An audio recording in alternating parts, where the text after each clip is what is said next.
O jovem pugilista timorense Fabiano Monteiro, de 23 anos, venceu o BWS Championship Vol 2 na categoria dos 52 quilos que se realizou em Jakarta, Indonésia.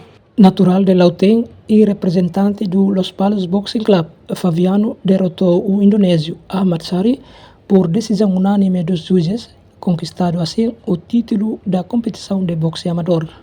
Fabiano mostrou-se feliz por ter conseguido trazer o cinturão para Timor-Leste, considerando a vitória uma conquista importante para todos os timorenses. O treinador Jefferson Savio afirmou que o resultado alcançado foi fruto de muita dedicação e de treinos intensos.